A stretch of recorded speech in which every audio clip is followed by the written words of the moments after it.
got on with Canadian nameplate right on the end of Bay Street, right? Working in there, in the office. Still didn't know what I was doing.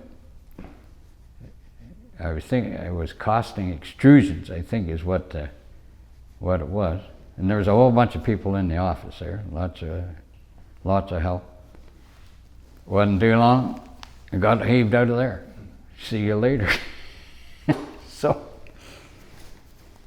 we were working on just on the farms then, and as we were growing up, we went around, with the farms, working with the farmers that needed us. $4 a day, as I remember it quite well, is what we got paid. And it was okay, it was good. And the one summer, Vic Irish and I worked at the Port Monaco elevator, unloading boats, grain boats. And what we did on that time, these Lakers had a catwalk along each side, and we'd be sweeping the grain off this catwalk into the hole, you see, so the big could pick it up, the big leg, and take it in the elevator. And so we worked there one summer, did very well. Spent some time in the galley when we were there, and the cooks fed us when we were on the boat. It was Vic and I, anyway. And that was a good summer. So we moved on from there, and here I was without a job. This would be 1960, I'd say.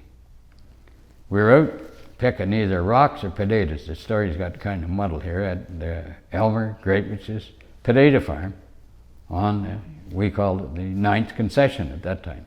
But it's Greatwich Road now, isn't it? I think is what the name of it. Here we were out in the field doing this.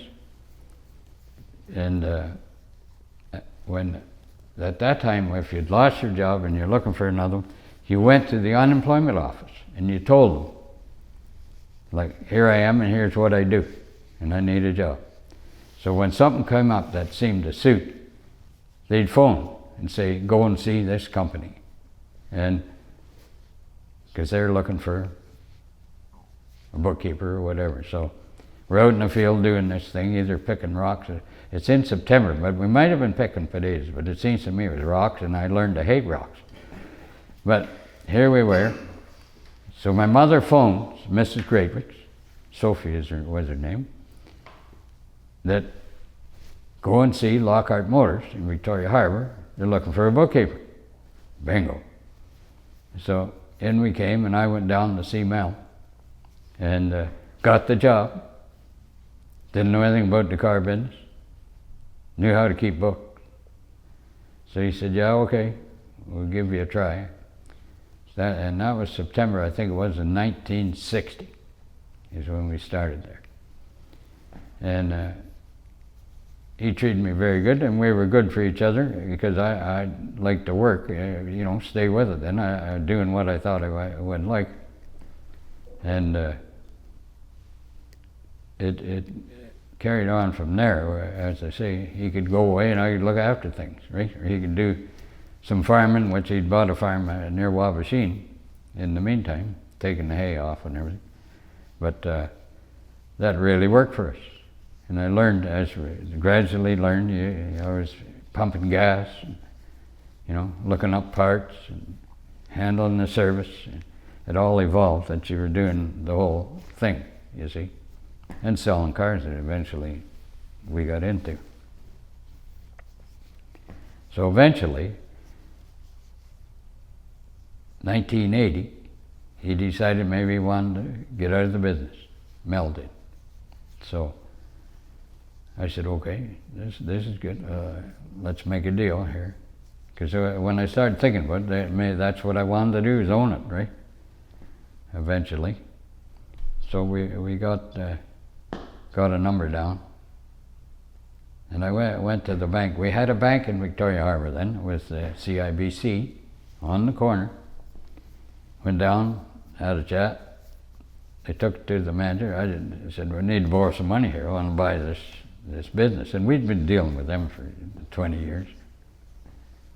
They wouldn't give me the money because they said the place wasn't worth it. So that was pretty easy. So we got the money from another source, and that's how that all evolved. So we operated from 80 to 87 in Victoria Harbour. We were doing okay. Lorraine worked for us at the time, and then Larry came right out of high school. That's Larry's son, or Lorraine's son, Larry, and learned in the parts department. That's where he started, and he worked with us, and he became my partner, you see, when we moved to Midland eventually. So General Motors came to us in 87 and said, the Midland Chevrolet dealer, there was no Midland. It was Roger Hunter, and he had quit. The building and everything was there, but he wasn't, he'd quit being the dealer. And the only GM dealer was Stoneleigh in Penetang.